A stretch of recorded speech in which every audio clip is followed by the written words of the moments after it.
Eu, no seu caso aqui, que vim apresentar para vocês, e tentar demonstrar ou tentar mostrar que quando temos a infraestrutura, temos tudo funcionando, algo infelizmente pode acontecer.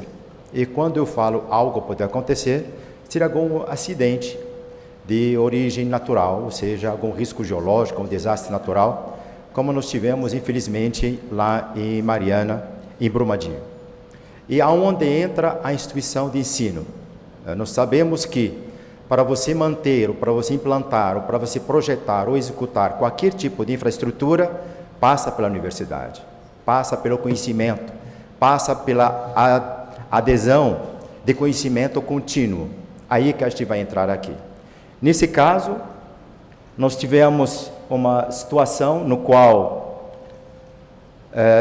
teve uma licitação pela Fundação Renova, que ficou responsável para acompanhar e fazer acontecer aquela situação entre o Ministério Público e as mineradoras, e dentro das exigências do Ministério Público era a capacitação da Defesa Civil da região, ou seja, da Defesa Civil Municipal daquela região que está envolvida naquele desastre que infelizmente aconteceu, e nós não podemos ficar de olhos vendados. Então nós temos que preparar pessoas, porque na maioria da Defesa Civil ela é responsável por corrigir, manter e solucionar o problema, de maneira mais resumida. Mas a gente nunca pensou em gestão de desastres ou gestão de riscos.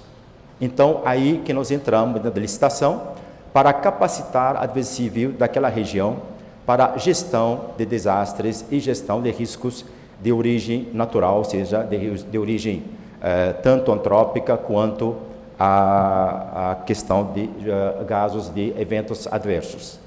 E dentro desse caso aqui, nós sabemos o que está acontecendo, sabemos que tem muitos eventos adversos nos quais o ser humano não tem controle. Alguém vai perguntar, mas, Abdel, o caso de Brumadinho e Mariana, teve ação antrópica envolvida? Sim, claro que teve ação antrópica. Algumas falhas, mas nós precisamos entender o processo do meio físico, ou seja, alguns indicadores do meio físico que eram os condicionantes que aquilo pode acontecer. Isso é a gestão. A gestão é quando você consegue ver as condicionantes e os deflagradores.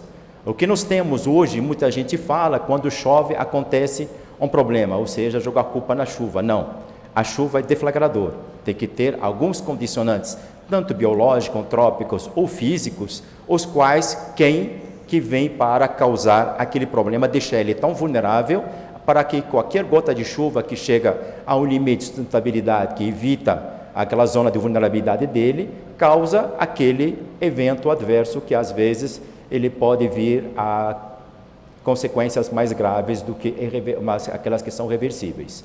Então, nesse caso aqui, nós tivemos, a instituição ganhou a licitação, ou seja, o ecossistema Ânima, que é o curador da Unicuritiba, que chegamos a ganhar essa licitação, que foi para pós-graduação para a Defesa Civil daquela região. E dentro dela, nós focamos para trazer tudo o que está acontecendo no mercado, para tentar aplicar para a Defesa Civil, ou seja, inovação, capacitação, mais para na parte prática, como gerenciar um evento adverso. Porque nós sabemos que muitas vezes as defesas civis, municipais principalmente, estão escassos em recursos financeiros. Isso é uma realidade no Brasil inteiro. Mas a gente precisa resolver. Quando você tem uma gestão dos recursos financeiros, você tem uma inovação de alternativas que sejam de menor custo, você consegue resolver qualquer tipo de problema. Então, quando você tem pessoas, tem processos, os produtos sempre são iminentes. Então, nós começamos e passamos alguns cenários, ou seja, aqui, quando era antes e como aconteceu. Nenhum de nós aqui gostaria que isso se repita, mas, infelizmente, um dia pode acontecer.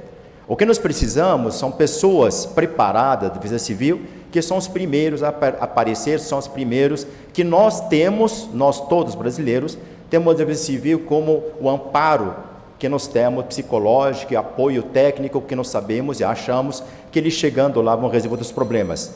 E para isso, eles têm que ter essa capacitação técnica para tentar resolver o nosso problema. A gente não vai discutir o que aconteceu nesse caso da barragem. Aqui nós estamos para discutir as origens, mas nós podemos avaliar o que causou aquilo dentro da ação trópica, envolvida junto com o meio físico, para que alguns indicadores para o futuro, que a Defesa Civil possa vir a fazer ou realizar fiscalizações, simplesmente com alguns indicadores, não precisam de custos muito altos. Nós temos indicadores biológicos, nós temos indicadores de vazão de minas, temos vazão de águas, então todos isso aqui podem ser como indicadores para alertar a população que está próxima, também o corpo técnico daquele empreendimento no qual a Defesa Civil foi fiscalizar. Além do mais, dentro das disciplinas que nos preparamos para nossos alunos, que eram os gestores que são da Defesa Civil, membros da Defesa Civil, nós preparamos para eles como preparar, como montar um plano de monitoramento no qual seja um checklist ponta a ponta, ou seja, checklist bem rápido, técnico, que faça interpretação para a população e para os gestores públicos. Então, dentro dessas parcerias que nós fizemos, demos palestras lá na Paraíba, em outros lugares da Defesa Civil, e esse entendimento, quando se fala de PPP, entra essa questão de envolver aqueles que podem vir a proteger a infraestrutura. Nós tivemos alguns exemplos aqui, por exemplo, no estado do Paraná, tanto a 277 quanto a 376, quando aconteceu aqueles eventos. E nós podemos aqui lembrar quanto custou para o Estado, quanto custou para a iniciativa privada, parada de uma BR do estilo, o tipo, o tamanho 277 ou a 376, porque nós não tivemos como solucionar de imediato devido à burocracia, devido a impactos técnicos e devido à falta de monitoramento para evitar que isso venha a acontecer. Então, tem como prever? Sim, tem como prever. No mundo inteiro, a gente tem técnicas para tentar desativar aquelas rochas que estão como bomba relógio, com aquele movimento gravitacional de massa pode deixar ela vir a cair. Temos tecnologias de detonação sem explosão, que nós podemos aplicar, ou seja, podemos tirar aquelas rochas da parte da 277 antes que a chuva faça por nós. Temos os casos da 376, quando tivemos movimento gravitacional de massa, só olhar para as cicatrizes e aqueles eventos onde temos indicadores biológicos que passamos isso para a Defesa Civil, que eles podiam fazer a fiscalização. Então, dentro como o case que nós temos aqui, a gente tenta pensar que onde houve risco deve haver conhecimento.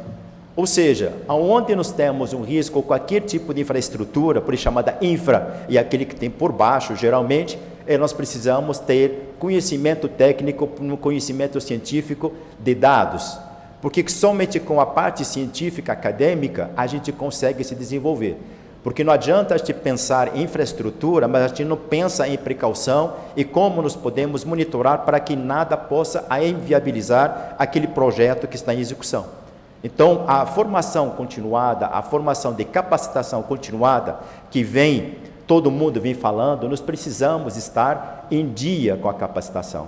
Se formar durante 5 anos como engenheiro civil, não para a formação de um acadêmico. A academia, ela é contínua dentro do mercado. Muita coisa se aplica no mercado e nós sabemos que, puxa, nunca vi na faculdade. Ou aproveitando que o Luiz, que está lá, aquele projeto de 600 milhões, que está gerenciando, são 2 ex-alunos meus. Então, eu tenho orgulho quando eu fico sabendo disso, porque essa questão de a formação continuada, seria essa troca de ideias entre professor e aluno, ou ex-aluno, que já é engenheiro grande.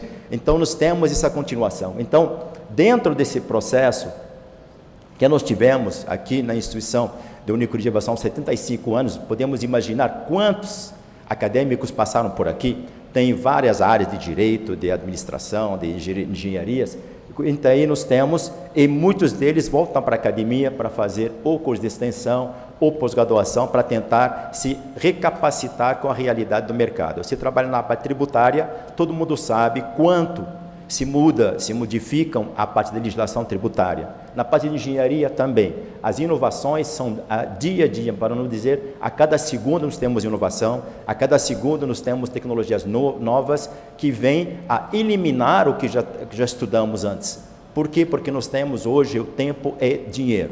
E quando mais pensamos em tecnologia, pensamos mais em tempo, e cada vez mais o tempo está sendo escasso para todos nós, porque a dinâmica está muito grande, a concorrência muito mais. Então, dentro desse contexto que vim comentar com vocês, eu acho que podemos resumir que uma formação continuada, uma capacitação continuada, vem a somar no tema que a Lídia colocou aqui sobre a infraestrutura. E muito obrigado.